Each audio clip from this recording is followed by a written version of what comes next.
నమస్తే, welcome to సనాతన ధర్మం. ఈరోజు మనతో పాటు ఉన్నారు ప్రముఖ జ్యోతిష్య శాస్త్ర పండితులు, సంకల్ప మందిర్ నిర్వాహకులు, బ్రహ్మశ్రీ నందిబట్ల శ్రీహరి శర్మ గారు. సార్ నమస్తే. వాగర్థావివ సంపృక్తౌ వాగర్థ ప్రతిపత్తయే జగతః పితరౌ వందే పార్వతీ పరమేశ్వరౌ. గురువు గారు, ఈ నెల 19వ తారీఖు మార్గశిర అమావాస్య. ఈ అమావాస్య యొక్క విశిష్టత ముఖ్యంగా చాలామంది ఏంటంటే ఇళ్లలో గొడవలు పడుతునో, లేకపోతే ఉద్యోగం లేకనో, లేకపోతే బిజినెస్ పరంగానో ఇలా రకరకాల బాధల మధ్య కొట్టుమిట్టాడుతుంటారు. అటువంటి వాళ్ళకి ఈ అమావాస్య రోజు ఎటువంటి పరిష్కారాలు చేసుకుంటే బాగుంటుంది అంటారు? మార్గశిర అమావాస్య డిసెంబర్ 19వ తారీఖు రోజున వచ్చింది. అవును. ఇది చాలా ప్రత్యేకమైనటువంటిది. అంటే మనకు వీక్షించేటువంటి సనాతన ధర్మం ప్రేక్షకులకు అందరికీ తెలిసిందే దశమహావిద్యలు. ఈ దశమహావిద్యల్లో 10 దేవతలు అమ్మవారు స్వరూపం. అంటే పార్వతి, లక్ష్మి, సరస్వతి, ఈ ముగ్గురి అవతార స్వరూపాలు ఈ దశమహావిద్యలో ఉన్నాయి. సరస్వతి స్వరూపముగా మాతంగి అయితే, లక్ష్మీ అవతార స్వరూపముగా ఈ కమలాత్మిక అమ్మవారిని కొలుస్తారు. దశమహావిద్యల్లో 10వ విద్య. మిగతా 8 విద్యలన్నీ కూడా సాక్షాత్తు పార్వతీదేవి యొక్క అంశలే. విశేషంగా ఈ కమలాత్మిక అని చెప్పుకోబోయేటువంటి దశమహావిద్య యొక్క అమ్మవారి యొక్క జన్మతిథి ఈ యొక్క మార్గశిర అమావాస్య. అంతేకాకుండా శ్రీకృష్ణ భగవానుల వారు కూడా గీతలో మాసానాం మార్గశీర్షోహం అని అన్నాడు. అంటే అన్ని మాసాలలోకెల్లా మార్గశిర మాసాన్ని నేనే అని అన్నాడు. కాబట్టి నవగ్రహాల్లో కూడా మనకు చెప్పబడినటువంటిది శుక్రుడు చాలా వైభవోపేతమైనటువంటి గ్రహం. ఈ శుక్రుడు దేనికి కారకుడు? భోగ భాగ్యానికి కారకుడు, వ్యాపార అభివృద్ధికి కూడాను కారకుడే, దాంపత్యానికి కారకుడు, వివాహానికి కూడా కారకుడు.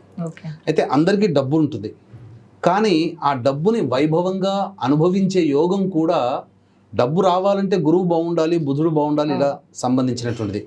కానీ వచ్చిన డబ్బు వైభవోపేతంగా అనుభవించాలి అన్నా కానీ శుక్రుడు అనుగ్రహం లేకపోతే భోగభాగ్యాలు 50 కోట్లు పెట్టుకొని అద్దెళ్లలో ఉండేవాళ్ళు ఎంతోమంది ఉన్నారు.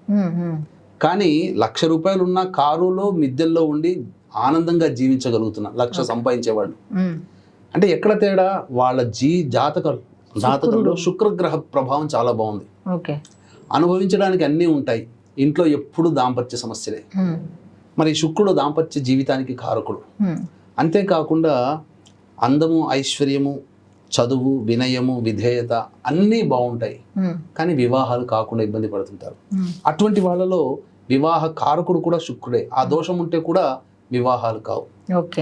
వ్యాపారం, ధనాభివృద్ధి వైభవంగా ఉండాలన్నా, దాంపత్య సమస్యలు పోవాలన్నా, ఉద్యోగ సమస్యలు పోవాలన్నా, అలాగే వివాహ సమస్యలు తొలగిపోవాలన్నా ఈ రోజున వీక్షించేటువంటి సనాతన ధర్మం ప్రేక్షకుల్లో చాలా మంది అమ్మ వివాహం కాక ఇబ్బంది పడుతున్నటువంటి వాళ్ళు. ఒకప్పుడు కొన్ని కులాల్లో మాత్రమే ఉండేది, ఇప్పుడు అన్ని కులాల్లో కూడా అమ్మాయిలు సమస్య, వివాహం కావట్లేదు చాలా మందికి.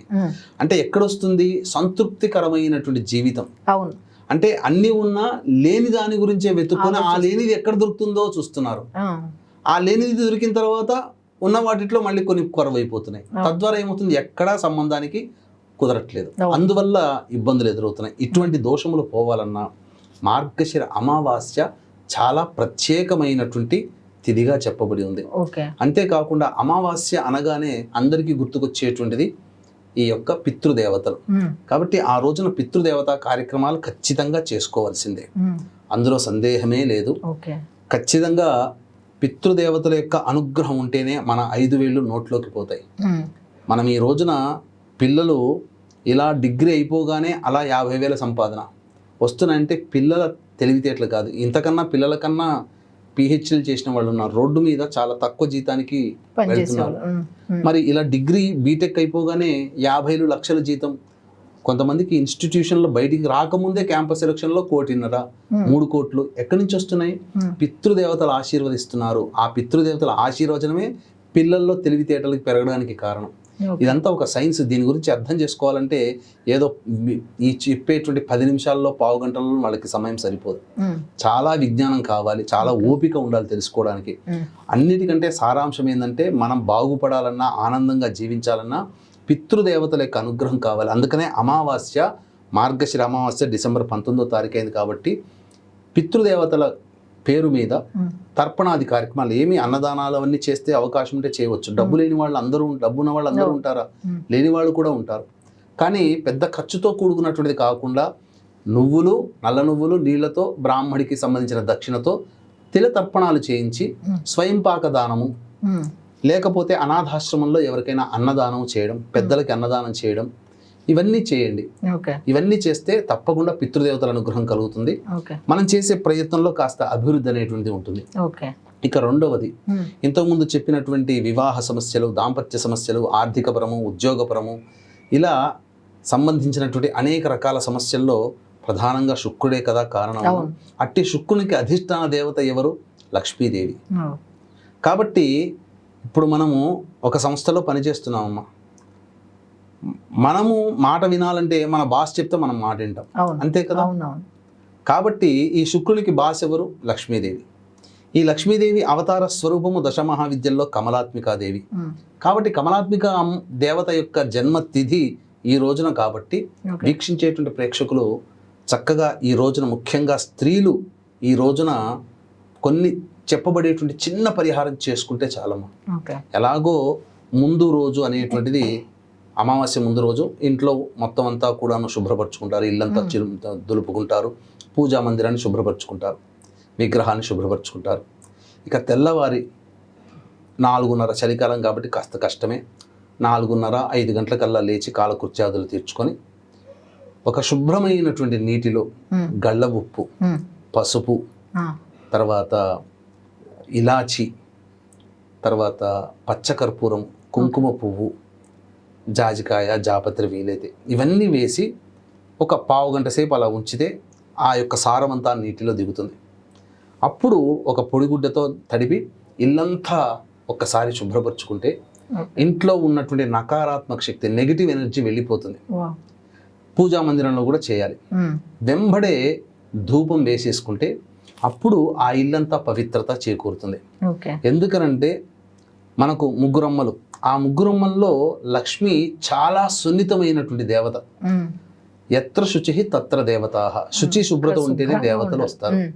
కాబట్టి అలా మొత్తము చెప్పినటువంటి విధానంగా ఇల్లంతా పొడి నాంచిన బట్టతో తుడిచేసేసి ధూపం వేసేసుకొని సూర్యోదయం అవుతుండగానే చక్కగా ఆవు నేతితో దీపారాధన చేసి, లక్ష్మి, చాలామంది లక్ష్మీ పూజ అంటే కేవలం వరలక్ష్మి వ్రతం అప్పుడు కావచ్చు, ఇంకెప్పుడైనా కానీ లక్ష్మీ అమ్మవారి ఫోటోనే పెడతారు, లేదా విగ్రహానికే పూజ చేస్తారు.